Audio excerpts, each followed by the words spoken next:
Bienvenue à toutes et à tous.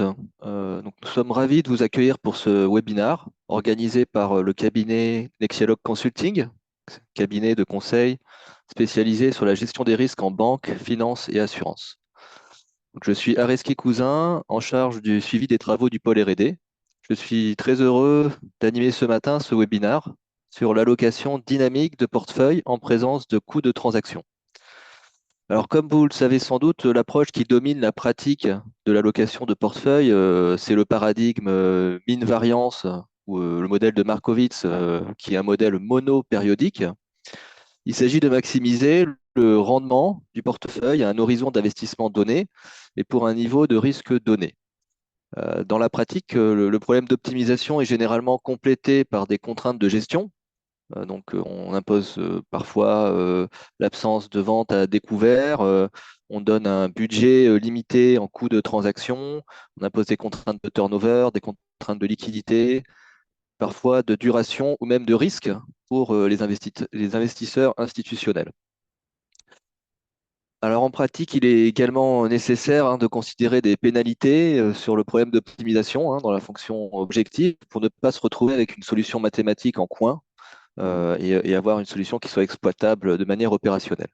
Donc souvent, l'horizon d'investissement est long en pratique, notamment pour les institutionnels, et il est nécessaire de rebalancer le portefeuille à plusieurs dates futures.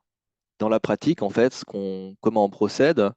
En fait, la stratégie de rebalancement du portefeuille résulte d'une suite de problèmes monopériodiques, et ces problèmes sont réajustés, sont recalibrés en quelque sorte à chaque date de rebalancement pour prendre en compte l'évolution de l'environnement et éventuellement aussi de l'univers d'investissement. Donc cette stratégie, en fait, elle peut être qualifiée de myope puisqu'elle ne prend pas en compte l'allocation qui pourrait être réalisée aux périodes suivantes. D'accord. Elle est unique, elle est monopériodique et donc, dans une certaine manière, elle a une vision myope faite de la stratégie long terme. Donc à l'inverse, il existe en fait dans la littérature des approches d'allocation multipériode qui permettent d'obtenir une stratégie optimale dynamique. Et cette stratégie s'adapte à l'évolution du marché et à l'horizon d'investissement qui est parfois lointain. Alors même si l'approche dynamique est théoriquement séduisante, elle n'est habituellement pas utilisée en pratique car pas suffisamment flexible pour introduire des pénalisations et des contraintes, et elle est réputée être difficilement manipulable. Alors dans ce webinaire, nous proposons une nouvelle approche de résolution d'un problème d'allocation multipériode. C'est un problème dynamique en présence de contraintes de gestion comme des coûts de transaction ou de l'absence de vente à découvert. Et nous tenterons de, de montrer comment une décomposition donc en polynôme de chaos du portefeuille optimal permet d'éviter le recours à la programmation dynamique pour résoudre un problème d'allocation dynamique en présence de coûts de transaction. Comment cette allocation dynamique performe par rapport à une séquence de problèmes monopériode, mean variance monopériode, et qu'est-ce qu'apporte en fait la prise en compte des coûts de transaction dans cette problématique. Alors pour animer ce webinaire, je serai accompagné par Tom Picard, qui est responsable du programme de recherche sur la finance durable au sein du pôle R&D du cabinet. Donc, Tom a réalisé une partie de sa thèse, son doctorat sur l'allocation de portefeuille avec des compositions en KO. Et sa thèse CIFRE a été réalisée au sein du cabinet et encadrée par Jérôme Lelon, qui est professeur à l'ENSIMAG. Et nous avons le grand plaisir d'être accompagnés aujourd'hui par Rania Antati-Kafel, qui est responsable du master MOSEF Data Science de l'Université Paris 1 Panthéon-Sorbonne. Merci beaucoup, Rania, d'avoir accepté notre invitation et de partager ton point de vue sur ces questions. Alors, le webinaire va se dérouler en 3 temps. Tom va d'abord présenter son travail sur la location dynamique, à peu près 25 minutes. Rania nous apportera son éclairage sur les questions pratiques et discutera de la mise en œuvre opérationnelle de l'approche. Et dans un troisième temps, nous serons à l'écoute de vos questions et de vos remarques éventuelles. Donc, à noter que les travaux que nous vous présentons aujourd'hui ont fait l'objet d'un article de recherche qui est publié sur Archive. Donc, Archive, c'est une plateforme de dépôt des articles de recherche. On vous transmettra le lien si ça vous intéresse de creuser ces questions. Alors sans plus attendre, je laisse la main à Tom pour la suite du webinaire. Oui, bonjour à tous. Merci Areski pour cette introduction. Donc, je vais vous présenter en fait donc du coup une partie de mes travaux de thèse donc qui ont porté sur l'allocation de portefeuille dynamique. Donc, l'objectif de cette étude est de comparer deux approches, hein, donc comme a dit Areski, une approche monopériode séquentielle et l'approche multipériode qu'on a développée en présence de coûts de transaction. Donc, je vais mettre d'abord un peu, décrire un petit peu de contexte hein, sur l'allocation unipériode hein, et le paradigme du coût de la finance développé par Harry Markovitch. Donc, l'allocation, le but, c'est de trouver le portefeuille hein, qui va donner le meilleur rendement pour une volatilité fixée hein, et un agent en fait de risque aversion, donc gamma U qui est le paramètre le paramètre d'appétit au risque, on va dire, décrit, on va dire, la volonté de prendre, que l'agent a de prendre du risque ou non, doit répartir sa richesse en T égale 0 parmi des actifs risqués et un actif sans risque pour un horizon T égale 1. Donc le problème hein, se résout, donc c'est le problème sur la droite. Hein, on essaie de maximiser la fonction objective min variance, donc espérance moins gamma fois la variance. Donc ce problème peut s'écrire de façon équivalente en fixant la volatilité et en essayant de maximiser le rendement, ou en fixant le rendement et en essayant de minimiser le risque, donc la volatilité du portefeuille. Donc ce genre de problème donc, nécessite comme input, hein, comme variable de départ, de connaître effectivement l'espérance des actifs hein, et les matrices de covariance. Alors bien évidemment, il n'existe pas de méthode, on va dire, géniale, hein, optimale hein, pour à l'allocation. Tout dépend, on va dire, de l'objectif de l'agent et également dépend effectivement de la confiance qu'on a en ses inputs. Pendant les périodes de crise, hein, par exemple la crise de 2008, ce modèle a été pas mal critiqué, hein, puisqu'il y a eu des erreurs, on va dire, sur l'évaluation de ces inputs. C'est vrai qu'en période de crise, la volatilité a tendance à exploser, hein. Mais lorsqu'on a confiance en ces paramètres, ben, on n'a pas trouvé, on va dire, pour l'instant, de meilleure stratégie d'allocation que ce fameux mean variance de Markovitch. Donc, effectivement, quand l'horizon est long, donc cette fois-ci, on se place dans un cadre multipériode. Quand l'horizon est long, et ce qui nous intéresse, c'est la valeur du mean variance en temps grand T, donc c'est-à-dire essayer de trouver le meilleur rendement pour une volatilité fixée en période grand T. Euh, on a du coup, on va dire, on a des stratégies, on va dire, différentes. On peut réallouer en fait le portefeuille aux dates T1 jusqu'à Tn jusqu'à grand T pour avoir le meilleur résultat en temps grand T. Donc cette fois-ci, donc ce qu'on peut remarquer, c'est qu'effectivement la quantité d'assets qu'on va devoir trouver hein, au cours du temps, hein, à chaque période de réallocation, va forcément dépendre des variables d'état. Effectivement, si on se demande ben, combien d'actifs je vais mettre dans l'asset, je sais pas, numéro I au temps grand N, eh bien, effectivement, ça va forcément dépendre de la valeur des actifs au temps N-1, de la valeur du portefeuille en temps N-1 et des positions qu'on a prises jusque-là. Et forcément, bah, ces variables d'état sont des variables aléatoires, hein. Donc, ce qui fait que bah, nos quantités d'actifs hein, qu'on essaye de déterminer sont des variables aléatoires. Donc, c'est beaucoup plus compliqué que le cadre unipériode où on essaie juste de déterminer des réels, hein. On essaye de déterminer des variables aléatoires et forcément, c'est beaucoup plus compliqué à paramétrer. Donc voilà, j'ai mis quelques références sur l'allocation multipériode, hein. Et voilà, donc je vais vous présenter là les deux modèles qu'on va comparer, hein, les deux approches. Donc, on se place dans le cadre multipériode où on a ajouté du coup la contrainte réaliste des coûts de transaction. Dès qu'il y a un échange, effectivement, une réallocation au cours du temps, ben, l'agent va devoir payer une certaine proportion de l'argent échangé, hein, et ces coûts de transaction ont un gros impact hein, sur l'allocation, sur la stratégie, forcément. On ne peut pas rebalancer comme ça beaucoup d'argent au cours du temps, puisque bah, ça engendre beaucoup de coûts de transaction. Donc, le premier problème E gamma, donc, qui est le problème posé multipériode, on essaye de maximiser l'espérance moins gamma fois la variance pour le temps final, donc sous les contraintes d'autofinancement et de coûts de transaction. Et on va comparer cette approche avec l'approche qui est un peu communément utilisée, qui est l'approche monopériode qu'on va répéter de façon séquentielle.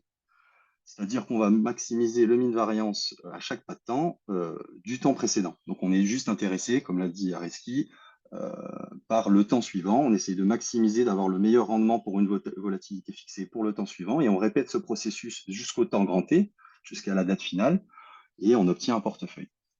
Donc c'est vrai qu'on sent bien que concrètement, vu que c'est la date grand T qui nous intéresse, que le multipériode doit surperformer l'unipériode. C'est un petit peu deux stratégies différentes, hein. La première essaye de regarder et de chercher le meilleur chemin, alors que l'autre essaye de faire un petit peu le meilleur pas. On peut aussi se dire que effectivement l'approche monopériode, hein, unipériode, ne réfléchit pas tellement au coût de transaction qu'elle va engendrer de façon, enfin, le coût cumulé de coûts qu'elle va engendrer, puisqu'elle regarde juste le temps suivant. Elle va pas, on va dire, avoir un esprit long terme pour se dire, bah tiens, j'ai engendré beaucoup de coûts, et donc au final, c'était pas le meilleur chemin. Alors que l'approche multipériode, elle prend en compte toute la trajectoire des coûts qui vont être engendrés. Si vous voulez un peu imaginer, enfin, imaginer un petit peu cette différence d'approche, hein, c'est comme si vous étiez à un repas et que vous alliez avoir voilà, des plats qui arrivent. L'approche mini-période consisterait à se faire plaisir et à manger, sans regarder le bout du repas. L'approche multipériode, elle, consisterait à garder un petit peu l'appétit pour profiter du dessert. Voilà.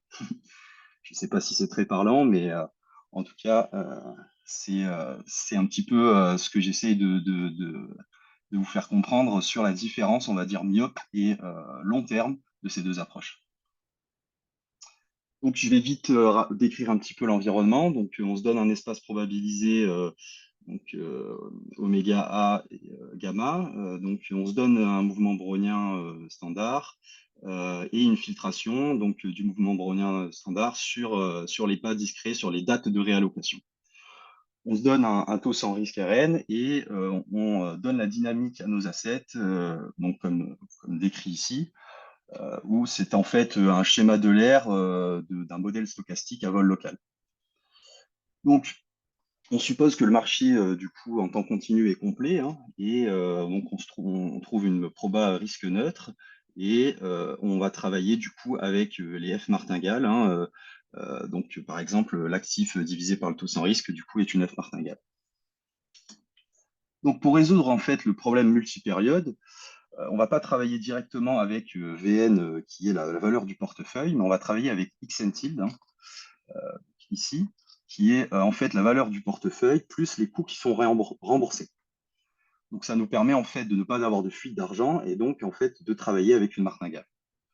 Donc, on va définir deux espaces, hein, l'ensemble des F martingales grand M sous Q, hein, de carré intégrable, et le sous-espace MS, qui est donc le sous-espace MS, qui est l'ensemble en fait des transformations donc écrites ici en fonction de delta S, delta S style le delta de la valeur de nos actifs, hein, et qui est donc aussi une martingale, et qui en fait représente l'ensemble des portefeuilles autofinancés, donc ceux qu'on recherche en fait tout simplement. Donc le problème de mid-variance E gamma peut se réécrire en fait tout simplement en parcourant l'espace grand MS, hein, l'espace des martingales transformées avec delta S tilde. Donc on a deux problèmes en fait pour résoudre ce problème sur MS, hein. Le premier, c'est qu'on a deux espérances imbriquées. Donc, voilà, deux espérances imbriquées qui est due en fait à la variance, hein. Et ce problème fait qu'en fait, on peut pas donc du coup séparer le problème et on peut pas utiliser du coup, enfin écrire d'équations backward pour par exemple résoudre ce problème avec la programmation dynamique qui est la méthode, on va dire, la plus utilisée, communément utilisée. Deuxième problème, c'est que on ne sait pas comment paramétrer MS, hein, ça s'écrit comme la somme d'alpha k delta sk. On ne sait pas comment paramétrer alpha k, qui sont les variables aléatoires qu'on essaie de déterminer. Donc, pour ça, on va utiliser donc deux astuces, hein.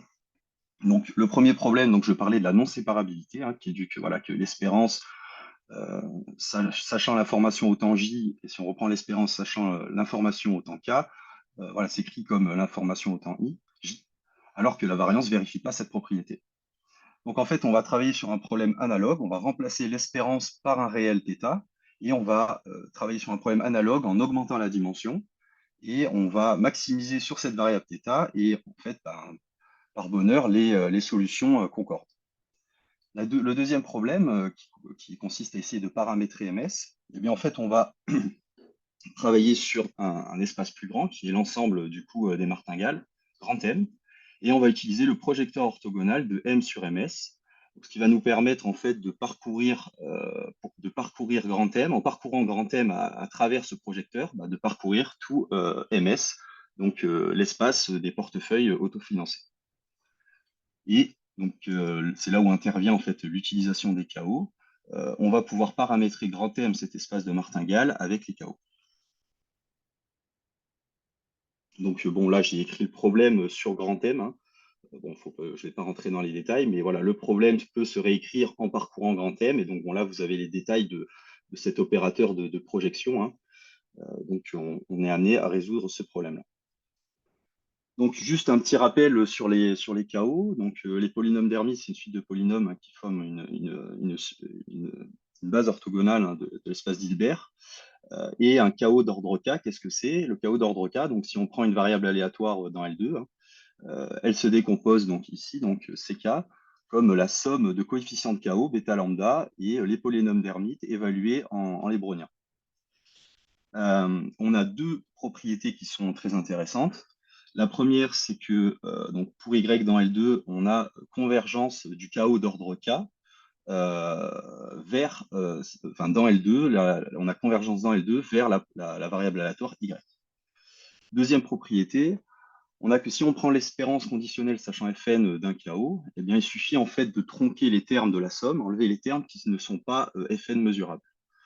Ça, c'est très intéressant puisque si on choisit Y comme étant la valeur finale d'une martingale, eh bien, en déterminant le KO d'ordre K de cette valeur finale, en tronquant les termes, on est capable de reproduire, de retrouver toute la trajectoire de cette martingale.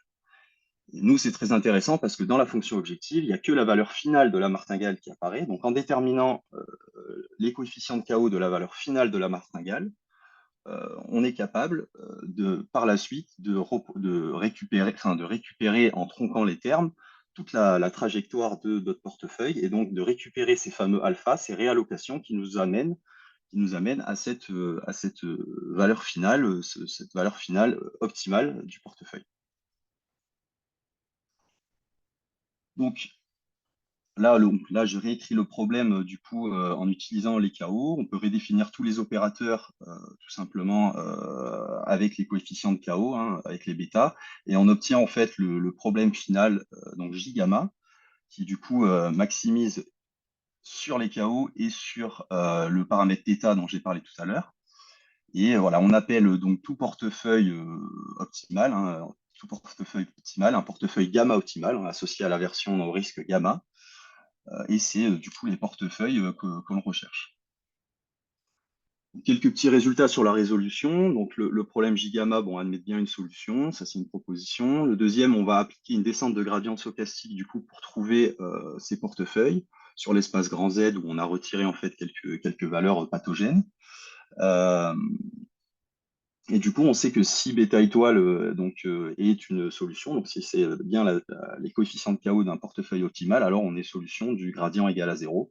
Donc, ce qu'on appelle ce problème donc T gamma. Et donc, on sait que les solutions de T gamma sont localement optimales. Et on va appeler toute solution, tout portefeuille solution de ce problème des portefeuilles gamma local optimal. Et ce sont donc les portefeuilles qu'on va déterminer dans cette méthode. Donc, là, je vous ai décrit un petit peu la méthode via la descente de gradient stochastique et on a déterminé quelques résultats sur l'aversion au risque et le lien avec le Sharpe ratio qui nous seront utiles en fait dans les applications numériques. Donc le Sharpe ratio, c'est du coup un indicateur de performance de portefeuille, hein, qui consiste à être égal en fait au rendement marginal par unité de risque prise.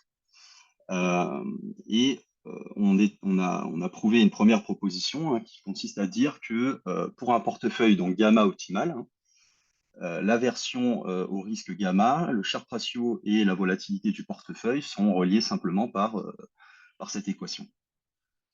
Deuxième proposition, si on se donne deux aversions différentes, hein, gamma et gamma prime, et qu'on détermine du coup un portefeuille gamma optimal, il suffit de multiplier la partie risquée du portefeuille par un réel, donc en l'occurrence gamma sur gamma prime, pour construire un portefeuille qui sera gamma prime local optimal. Donc, on peut passer d'une inversion à l'autre tout simplement en multipliant par un coefficient la partie risquée. Donc cette proposition vaut aussi pour les portefeuilles qui sont global optimal, hein. Donc si on a un portefeuille qui est optimal tout court, hein, gamma optimal tout court, en multipliant par gamma sur gamma prime, on reconstruit un portefeuille gamma prime optimal.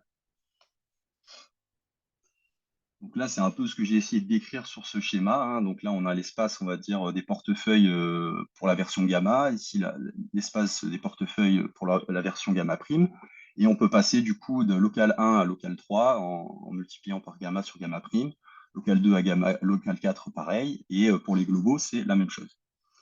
Donc il faut savoir que lorsqu'on multiplie par gamma sur gamma prime, du coup la partie risquée, on ne change pas le Sharpe ratio. Donc du coup, on a que le Sharpe ratio de local 1 vaut le Sharpe ratio de local 3. Pareil pour les globaux. Donc ça nous dit quoi? Ça nous dit que le Sharpe ratio d'un portefeuille localement optimal qui est soumis à des coûts de transaction est indépendant de l'aversion au risque. Euh, Bien évidemment, le Sharpe ratio de local 3 et le Sharpe ratio de local 4 ne sont pas égaux, puisque bon, ce sont deux portefeuilles locaux, pardon, donc on ne sait pas si ils ont forcément le même Sharpe ratio. Par contre, pour les globaux, étant donné qu'ils atteignent la même valeur de min-var, la même valeur finale de la fonction objective, ils ont le même Sharpe ratio. Donc ce qui fait que concrètement, la conséquence de ça, c'est que Global 4 et Global 3 ont le même Sharpe ratio.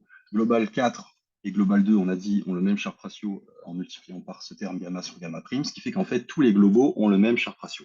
Donc ça, c'est un résultat qui est décrit dans la proposition suivante. Donc là, vous allez voir un petit peu pourquoi j'ai parlé un petit peu de tout ça, hein. Donc, si on passe aux illustrations numériques, donc on a voulu rester dans un cadre un peu plus simple que le modèle à vol local. On s'est juste placé dans un cadre de Black-Scholes, hein. Donc on a fixé la volatilité constante. Donc on s'est donné trois assets voilà, avec les différents paramètres, une matrice de Corel.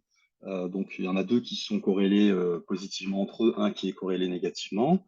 On s'est donné un taux sans risque R fixe et une valeur initiale de richesse V0 égale 100.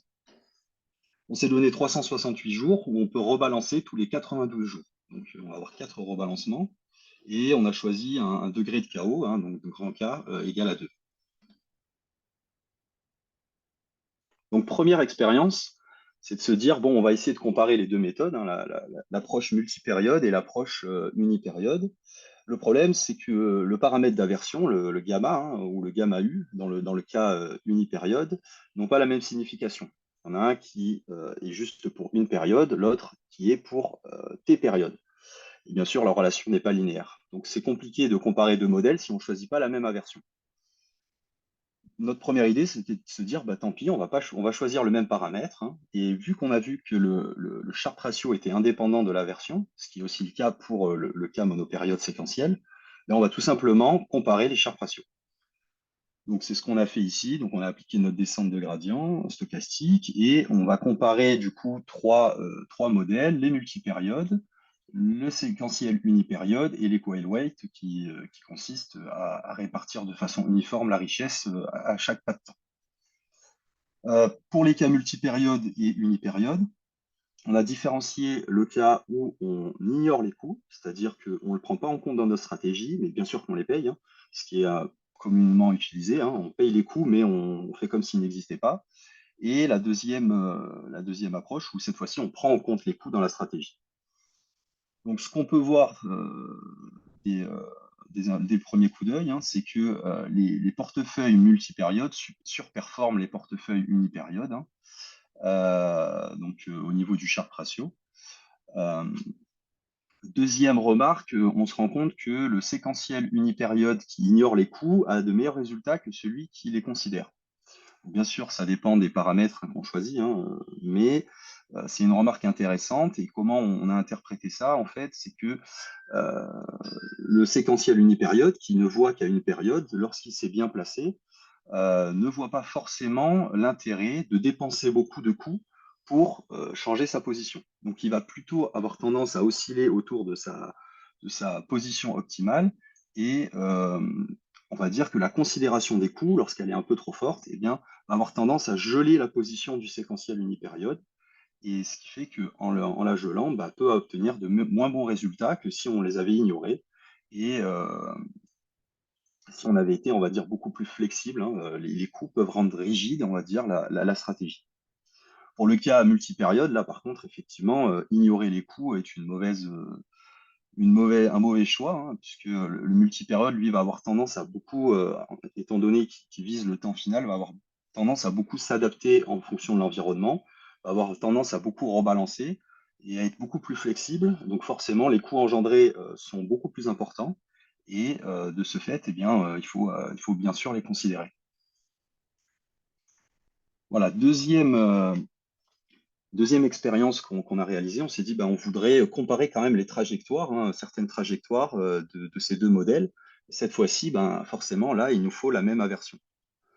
Donc, comment on s'y est pris? On s'est dit, étant donné qu'on ne connaît pas le matching qui existe entre gamma et gamma U, on sait par contre que fixer une volatilité, hein, étant donné qu'ils ont le même, les optimaux ont le même Sharpe, fixer une volatilité est équivalent à fixer une aversion.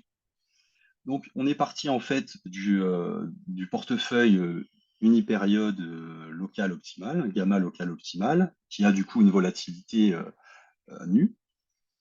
Et en multipliant enfin, en construisant un portefeuille donc pour une autre aversion gamma prime, donc cette fois-ci dans le cas multipériode local optimal, en multipliant sa partie risquée par un certain réel U, hein, donc qui est donné ici, on arrive à reconstruire un portefeuille multipériode local optimal qui aura la même volatilité que le portefeuille de départ unipériode local optimal.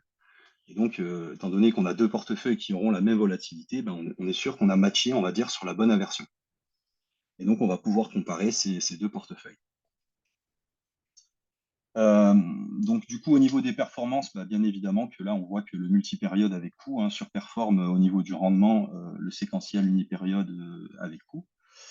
Bon, l'écart n'est pas énorme, hein, mais bon, ça dépend aussi des paramètres qu'on a choisis, mais c'est pas négligeable. Euh, et on compare du coup nos deux modèles sur deux trajectoires, deux expériences différentes. La première, donc, trajectoire A, donc on a les trois assets. Donc asset 1 et asset 2, bon, sont assez symétriques et tournent autour un petit peu de leur valeur initiale. C'est pas ça qui a le plus gros impact. Ce qui a le plus gros impact, c'est l'asset 3, hein, qui a une forte augmentation, puis une forte baisse après le jour 184. Euh, Concernant l'expérience B, bah, pareil, on a une forte augmentation de l'asset 3, mais cette fois-ci, il reste, on va dire, sur sa valeur très élevée. Il n'y a pas de baisse observée.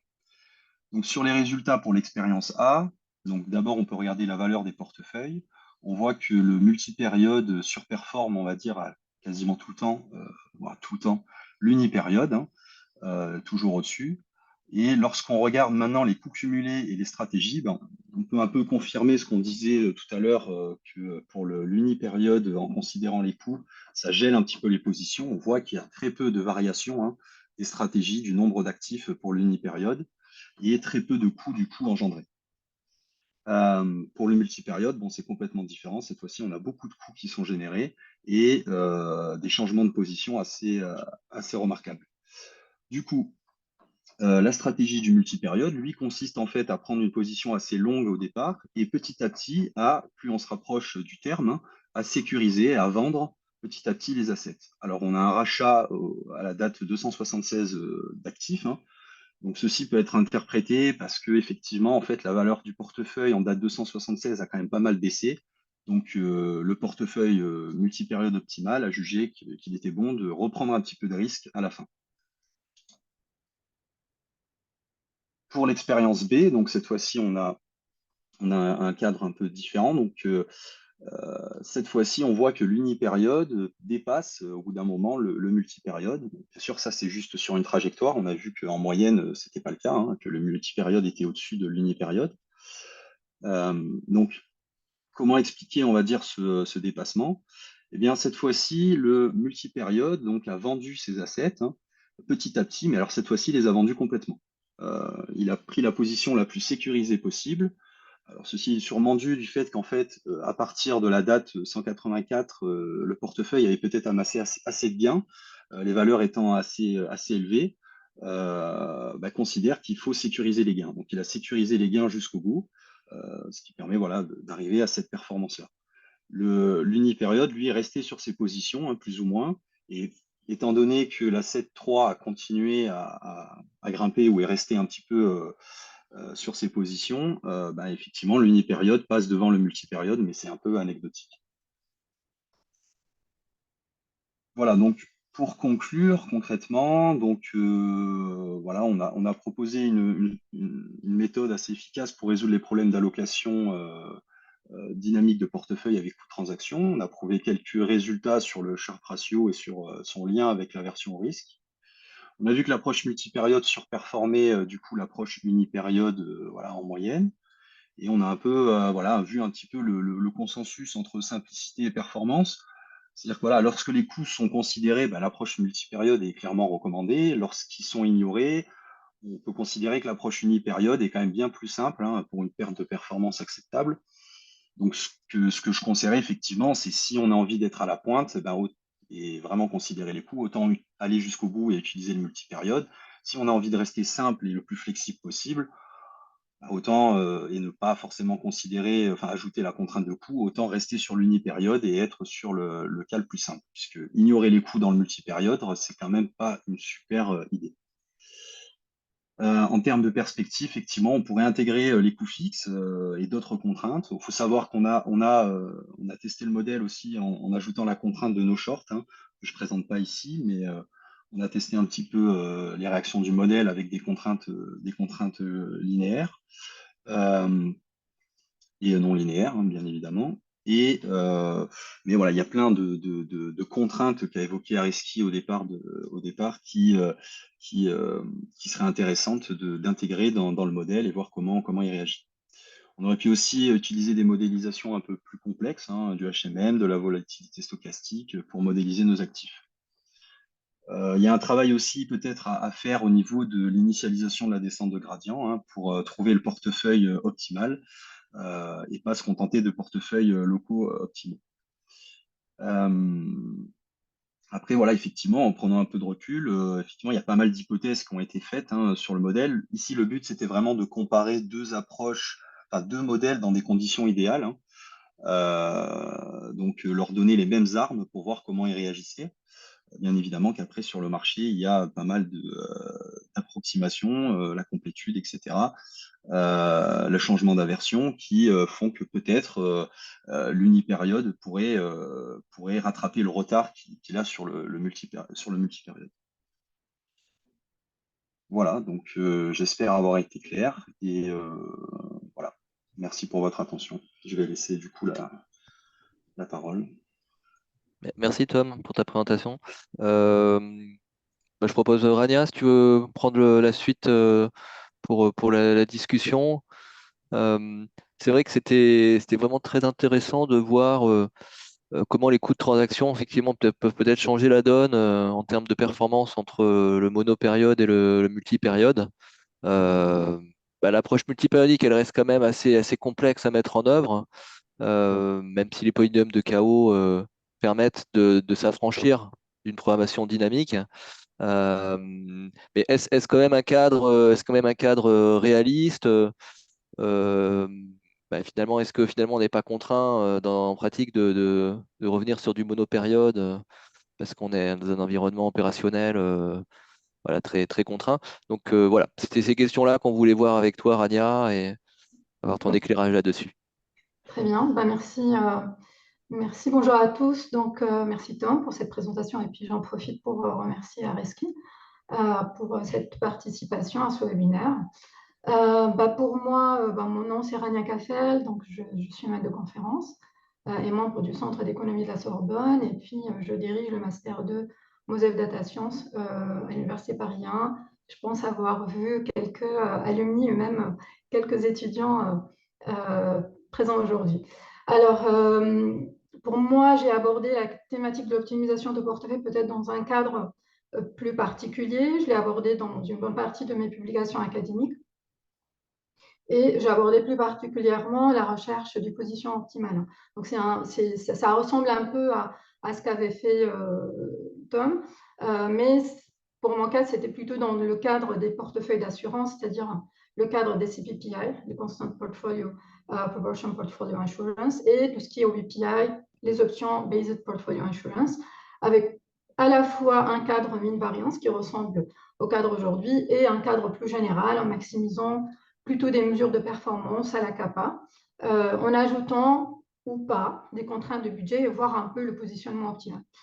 Donc, au cours de cette session d'aujourd'hui, je vais revenir sur la présentation de Tom et sur la méthode qui a été abordée, utilisée, et puis je vais essayer d'ouvrir justement le débat sur ce qui pourrait enrichir cette démarche en la complétant avec ce qui pourrait la converger vers les pratiques en asset management. Donc, en fait, ici, comme vous l'avez dit, le cadre général, quand on parle de l'allocation dynamique, le cadre général, c'est vraiment la programmation dynamique. Et les principes de la programmation dynamique ont été énoncés par Richard Wellman dans les années 50. Donc, c'est quelque chose, on en sert encore, parce que ces principes, ils vont permettre de résoudre le problème du contrôle optimal. Et d'ailleurs, par la suite, dans les années 70, on se sert encore des travaux de Merton, qui sont en temps continu, qui a utilisé intensivement en fait, ces méthodes, ces techniques pour résoudre plusieurs problèmes, à savoir tout ce qui est la valorisation des options américaines. Ça a été aussi l'optimisation intertemporelle entre consommation et épargne. Et plus généralement, ce qui nous concerne aujourd'hui, c'est les problèmes de choix d'investissement en avenir incertain, puisque c'est ça le cadre dans lequel se situe en tout cas l'approche. Donc en fait, je reviens un peu sur l'approche Wellman parce que c'est le principe qui va donner, qui va être utilisé dans l'optimisation dynamique, c'est que si le problème général, on peut le décomposer en sous-problèmes, alors une sous-trajectoire de la trajectoire optimale, elle est elle-même aussi optimale, au sens de la fonction objective. Et je pense que ça permet en quelque sorte de résoudre le problème d'une manière, donc ce qu'on dit descendante ou récursive, c'est-à-dire qu'on détermine la solution optimale à l'instant échéance grand T, et puis on résout successivement un peu les problèmes entre T, T-1, T-2, T-1, ainsi de suite. Et en fait, cela va nous ramener vers un passage, à un moment, du temps discret vers le temps continu. Et là, on s'en sert justement de l'équation d'Hamilton, qui va permettre de converger vers le temps continu. Et on sait très bien, c'est vrai qu'en finance, les problèmes ils sont assez complexes. Donc, on ajoute beaucoup de contraintes, ce qui va vraiment trouver une solution explicite presque quasiment impossible hein, si on se place dans un cadre général. Et du coup, ce qui nous ramène aujourd'hui justement à faire ou à résoudre le problème, comme vous l'avez fait, d'une manière numérique. Donc ici, c'est simple, comme vous l'avez dit. Il y a soit on se base sur cette approche martingale, qui est la plus utilisée, c'est-à-dire on se place dans un cadre où le taux d'intérêt lui-même, il n'est pas stochastique, ce qui est le cas aujourd'hui. Et puis, on va utiliser une probabilité pour l'actif contingent qui est risque neutre, alors que la probabilité de l'investisseur ou du gérant, elle est plutôt historique pour maximiser l'utilité maximale ou pour maximiser une fonction terminale. Et la solution dans ce genre de contexte, c'est le portefeuille optimal de Sharpe. Donc, ici, en fait, donc la présentation d'aujourd'hui, ça permet de faire cette innovation, d'essayer de faire cette décomposition en polynôme de chaos, de portefeuille, pour permettre de résoudre justement efficacement votre allocation dynamique.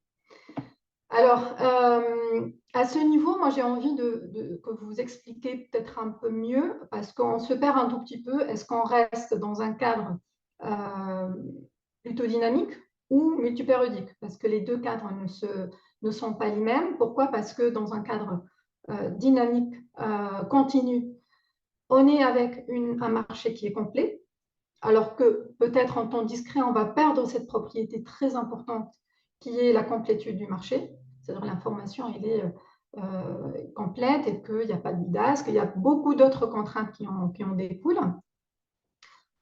Et aussi, ça va me ramener à la deuxième apport de votre approche, qui est de rajouter les coûts de transaction. Et habituellement, en fait, quand on va rajouter un coût de transaction à la fonction à maximiser, la première question, je dirais, à penser, c'est de dire, est-ce qu'on va trader en présence des coûts de transaction avec un alpha? Je rappelle que dans votre présentation, l'alpha, c'était les allocations dans les actifs risqués et non risqués, avec un alpha qui est variable. C'est-à-dire, finalement, votre investisseur, quand il va repérer une opportunité à court terme, mais le trade-off entre accepter ses coûts de transaction ou de ne rien faire, c'est ça la vraie question. Parce que les coûts de transaction, ils peuvent être trop coûteux. Donc, dans ce cas, par exemple, je donne un exemple très simple. Là, vous êtes en train de discrétiser, par exemple, le temps en 4, on va dire, réallocations. Mais si vous attendez, par exemple, à l'instant T1, à ce que l'actif sous-performe demain, selon votre diffusion que vous avez mis en place, eh bien, il se peut que l'actif lui-même, il redevienne performant.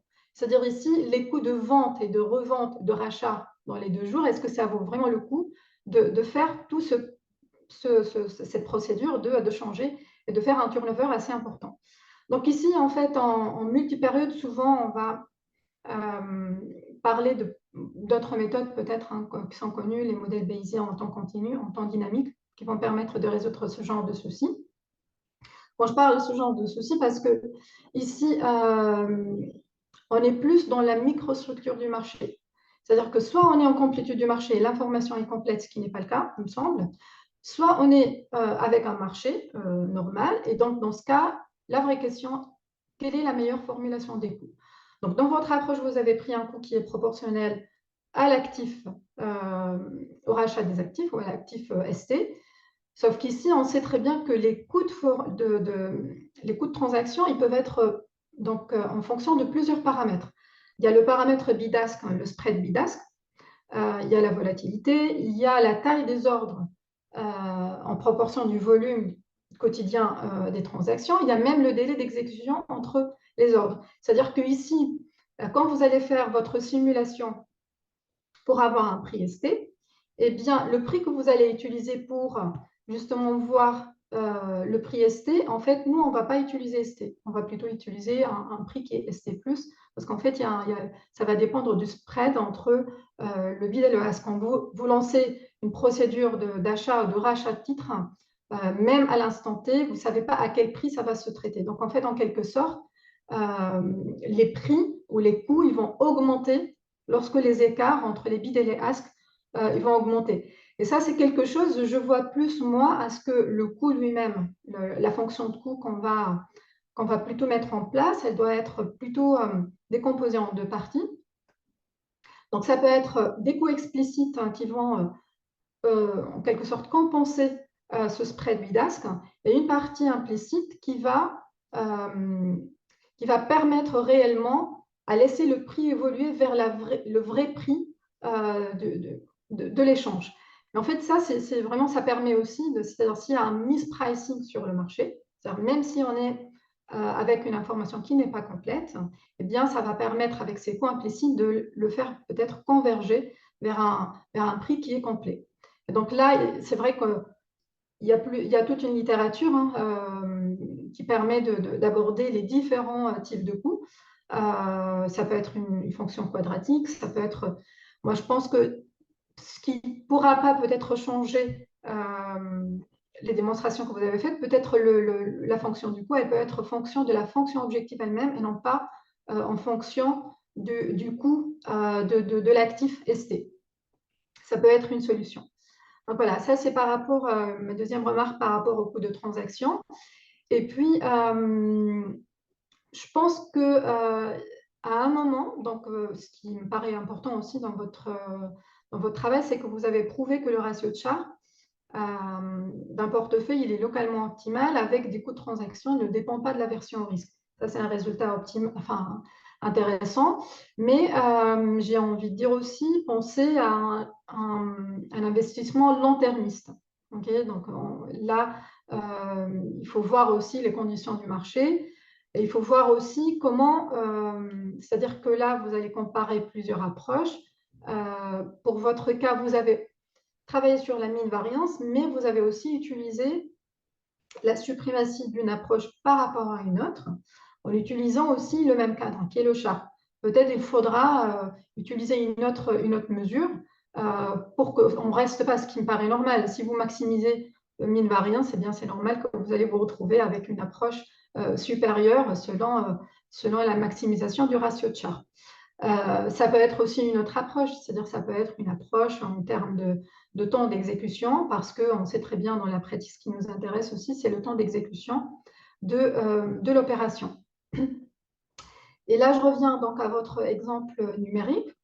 Donc, vous avez pris le cadre classique, on prend des actifs risqués, un actif non risqué, avec donc une proposition différente sur le couple rendement-risque. Pareil pour la matrice de variance-covariance.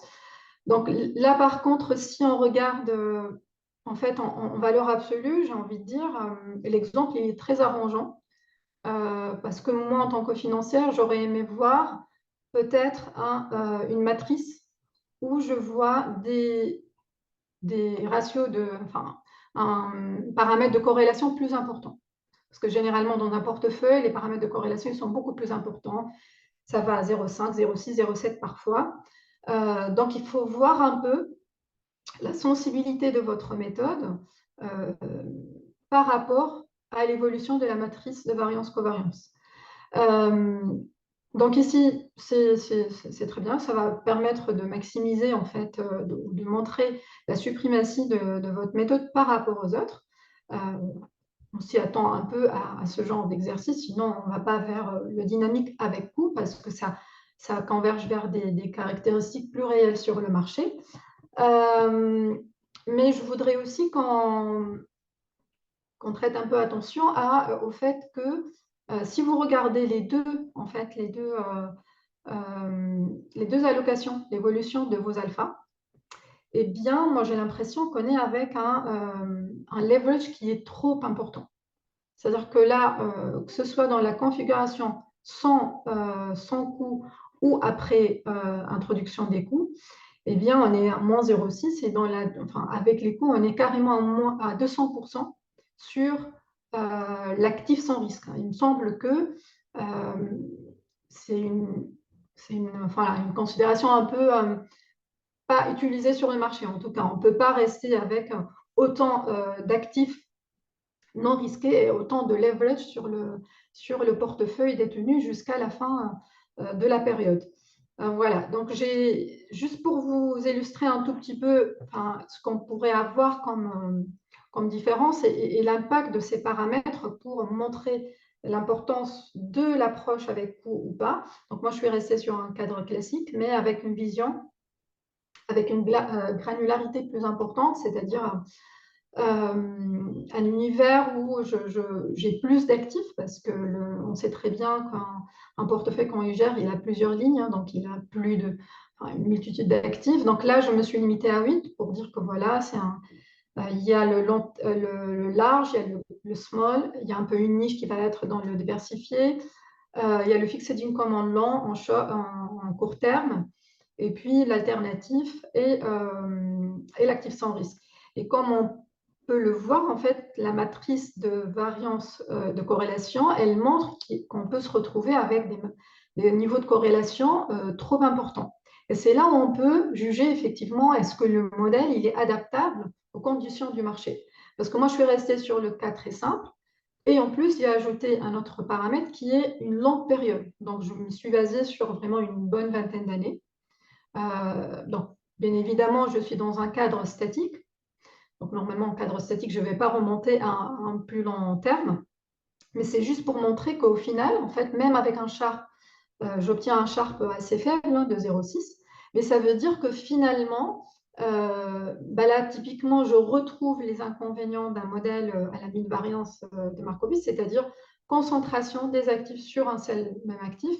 Et c'est ça qui va me permettre par la suite Quand je rajoute des contraintes qui sont beaucoup plus réelles, c'est-à-dire j'investis pas par exemple plus de 35% dans le large, et je me réfère un peu à toutes les conditions réglementaires imposées, ne serait-ce que si on est d'un fonds, par exemple le UCITS, voilà, et la règle de 5, 10, 40, voilà, il y a plusieurs règles à mettre en place qui sont imposées. Là, ça va permettre d'assurer une meilleure diversification, chose qu'on essaye de retrouver dans la majorité des portefeuilles, des solutions après optimisation. Et puis, dans ce cas de figure, j'ai utilisé un taux sans risque qui est différent de ce que vous avez pris vous, qui est de 0,01. C'est un taux faible qui correspond à peu près à ce qui a été ces dernières années. Mais il faudra aussi se projeter sur l'idée qu'on peut changer de régime, okay, sur le taux d'intérêt lui-même. Et donc, pareil, j'ai refait un peu le calcul avec des taux d'intérêt différents, c'est-à-dire un taux d'intérêt dans une période avec un régime un taux d'intérêt très fort. Donc, du coup, on est à peu près à 5,5. Donc, du coup, là, j'investis largement dans le large cap et puis un peu moins si je baisse. Donc, tout ça pour vous dire, en fait, le choix du taux d'intérêt, c'est important. C'est important pour un gérant d'actifs. Okay, donc là, effectivement, je comprends qu'on était juste en train de montrer la méthode qui marche, qui est très efficace, mais il faudrait voir ou montrer un peu avec d'autres exemples et montrer un peu l'impact ou la sensibilité effectivement de votre modèle une technique d'optimisation avec d'autres paramètres. C'est juste pour avoir, ça va donner une idée à tous les gérants d'actifs si jamais ils prennent ce type d'optimisation.